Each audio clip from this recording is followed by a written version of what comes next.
नमस्कार।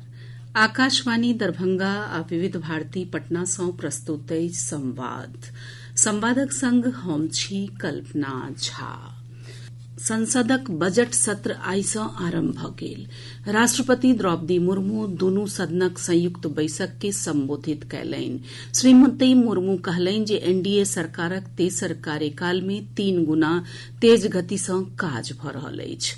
ओ कहलनि जे सरकार के निर्णय मे गरीब, मध्यम वर्ग, युवा, महिला आ किसान सभ के प्राथमिकता देल जा रहल अछि। राष्ट्रपति केंद्र सरकारक विभिन्न योजनाक उपलब्धि सभक चर्चा करैत कहलनि जे भारत वर्ष 2047 धरि विकसित राष्ट्रक लक्ष्य के प्राप्त करबाक दिशा मे बढ़ि रहल अछि। ओ कहलनि जे सरकारक प्रयास सँ आइ भारत विश्वक सभ सँ पैघ अर्थव्यवस्था बनबाक दिस अग्रसर अछि। श्रीमती मुर्मू कहलनि जे समाजक अंतिम पायदान मे ठाढ़ लोक सभ के सरकारक योजनाक आब सीधा लाभ भेटि रहल अछि, जे देशक विकासक एक प्रमुख संकेतक अछि। ओ कहलनि जे पिछला 10 वर्ष मे 25 करोड़ लोक गरीबी रेखा सँ बाहर निकलि गेलाह अछि।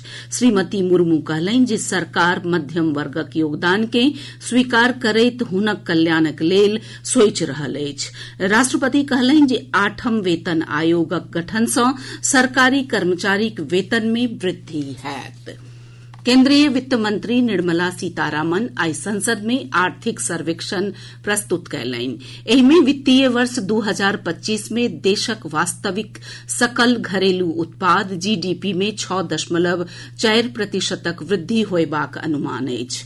आर्थिक सर्वेक्षण मे कहल गेल जे देश मे कृषि आ सेवा क्षेत्र द्वारा समर्थित स्थिर आर्थिक विकास प्रदर्शित कयलक अछि।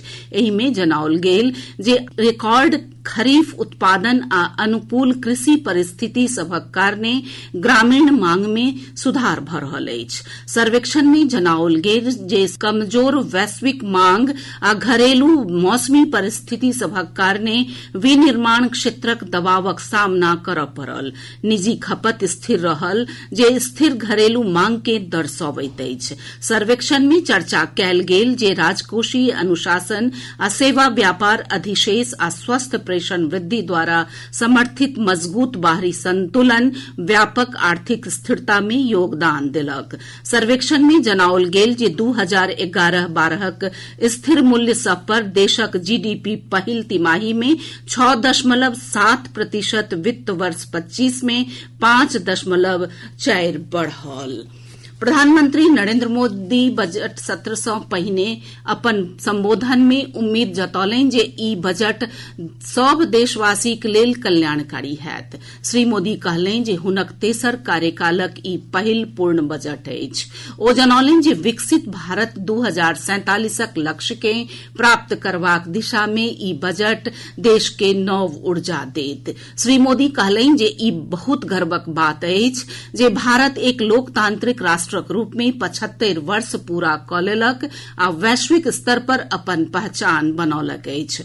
प्रधानमंत्री संसदक सभ सदस्य सँ देश के विकसित राष्ट्र बनेबा में योगदान देबाक अपील सेहो कयलनि।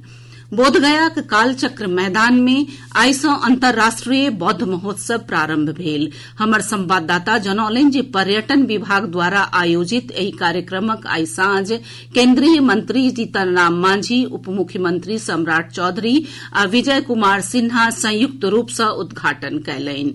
महोत्सव में Japan, Thailand, Bangladesh, Vietnam, Tibet, Cambodia, Korea आ म्यांमार सहित कतेको आन देशक बौद्ध भिक्षु सम्मिलित होयताह। 3 दिन धरि चलऽ वाला एहि महोत्सव में देश विदेशक नामी कलाकार अपन प्रस्तुति देताह। एकर अलावा फिल्म महोत्सवक कला महोत्सव आ फूड फेस्टिवलक सेहो आयोजन कयल जायत। बिहार विद्यालय परीक्षा समिति द्वारा आयोजित इंटरमीडिएट के सैद्धांतिक परीक्षा काल्हि सँ आरंभ होयत। परीक्षाक आयोजन 15 फरवरी धरि 2 पाली में होयत। समिति जनौलक जे परीक्षा में 12,92,000 सँ बेसी अभ्यर्थी सम्मिलित होयताह। समितिक अध्यक्ष आनंद किशोर जनौलनि जे अभ्यर्थी सभ के परीक्षा आरंभ होयबा सँ 1 घंटा पहिने परीक्षा केंद्र पर पहुंचब होयत। परीक्षाक दरमियान सभ केंद्रक 200 मीटर के दायरा में धारा 144 प्रभावी रहत।